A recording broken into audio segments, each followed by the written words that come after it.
বলো এটা কি? কি দাও? বলো এটা কি? ভগ্নাংশ। ভগ্নাংশ জানতে হলে প্রথমে দুইটা জিনিস আছে। একটা হচ্ছে কি লব, একটা হচ্ছে হর। ভগ্নাংশ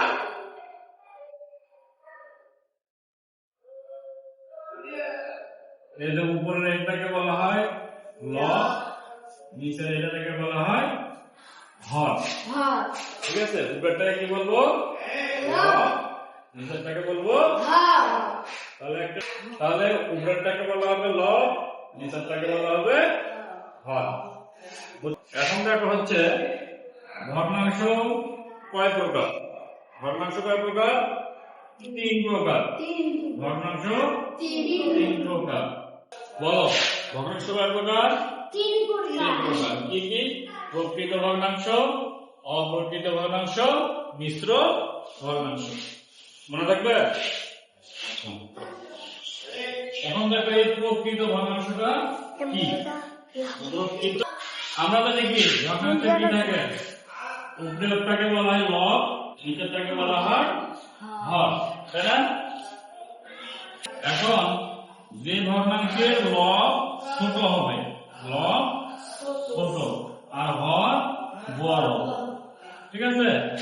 যেমন ধরো তাহলে এখন উপরে যদি দিই আমি 3, নিচে দিলাম কত? 5। তাহলে দেখো হরের চাইতে কি লব ছোট হলো না?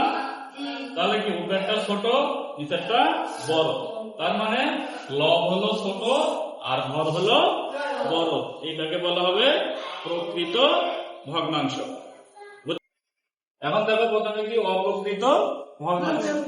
তাহলে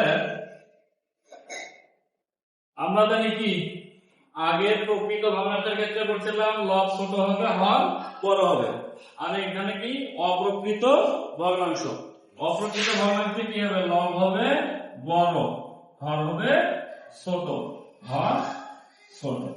তাহলে যদি আমরা এখন আগে কি ছিলাম 3/5, এখন সেই 5টা উপরে দিলাম, 3টা নিচে দিলাম। তার মানে কি উপরেরটা বড় হলো, নিচেরটা ছোট হলো, তাই হলো না? আচ্ছা, তাহলে উপরে 5, নিচে 3, তার মানে লব হলো বড়, হর হলো ছোট।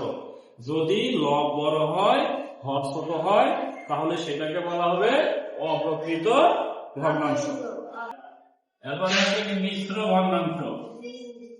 মিশ্র ভগ্নাংশের ক্ষেত্রে প্রথমে একটা সংখ্যা থাকবে, ঠিক আছে? প্রথমে একটা সংখ্যা থাকবে, সংখ্যার পরে থাকবে একটা প্রকৃত ভগ্নাংশ।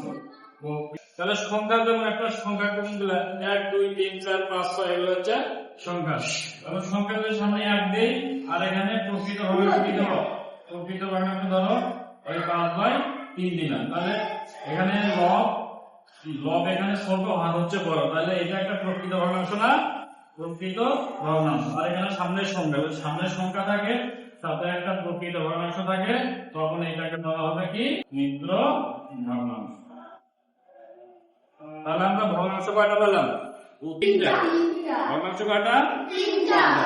প্রকৃত ভগ্নাংশ, অপ্রকৃত ভগ্নাংশ, মিশ্র ভগ্নাংশ। আচ্ছা।